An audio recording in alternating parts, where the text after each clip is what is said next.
Howdy. Pardon the sunglasses. Looking into bright light. I'm going to squint while I'm trying to read this, so this is the easier option for me. It's January 28th, 2023, and we're reading Proverbs 28 from the NIV translation.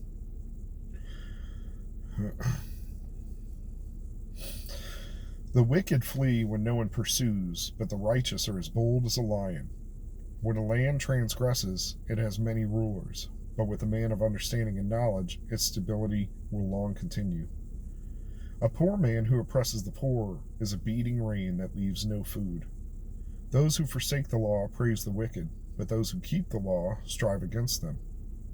Evil men do not understand justice, but those who seek the Lord understand it completely. Better is a poor man who walks in his integrity than a rich man who is crooked in his ways.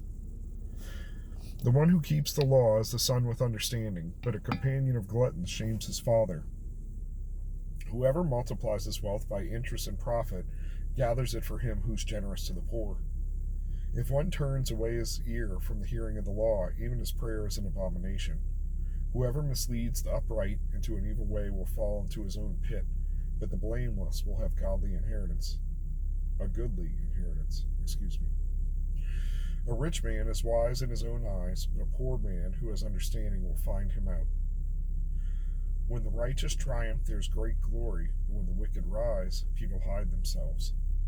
Whoever conceals his transgressions will not prosper, but he who confesses and forsakes them will obtain mercy.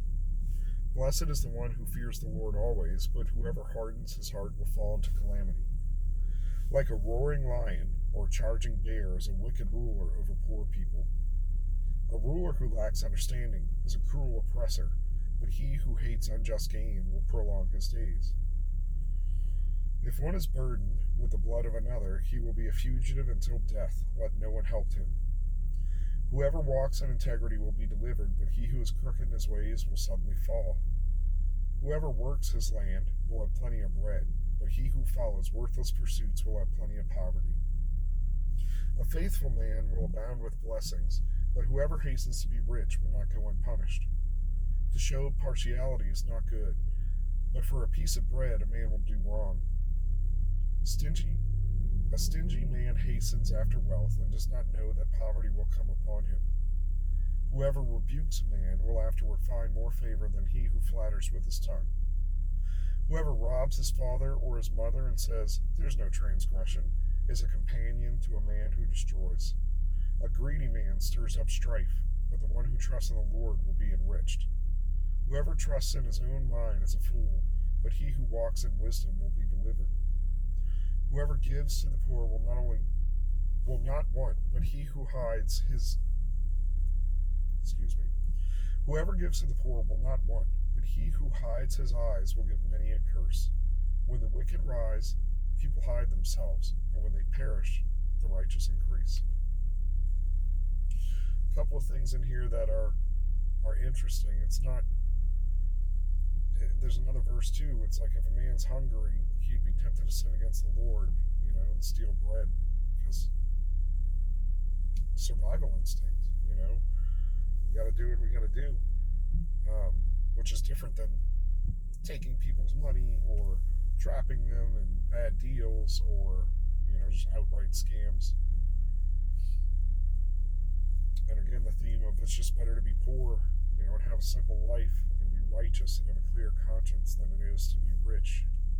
And a lot of verses here about unjust people, the wicked will fall. They'll fall suddenly, and there'll be nobody to save them. So don't be wicked. Try to be a righteous dude. And not a whole lot today. Wanted to make sure that I got this filmed during daylight, so it would at least be a little bit better lit. We're going to round out the month in the car, and then we may move to me trying to do it in front of camera. But with little kids running around, it's often not conducive to a quiet few minutes. And I think I'm also going to try to shoot between like 10 and 11 minutes per video. Some of these chapters take about 3 minutes. A couple have taken 5. So I just want to be a little better prepared with my thoughts instead of umming and hawing and just kind of thinking on the spot. I think that's important to see what impressed upon you at the time, but I also want to kind of get maximum gain from this effort. So I hope anybody watching this is blessed today and pursue wisdom. Love the Lord. Have a great day.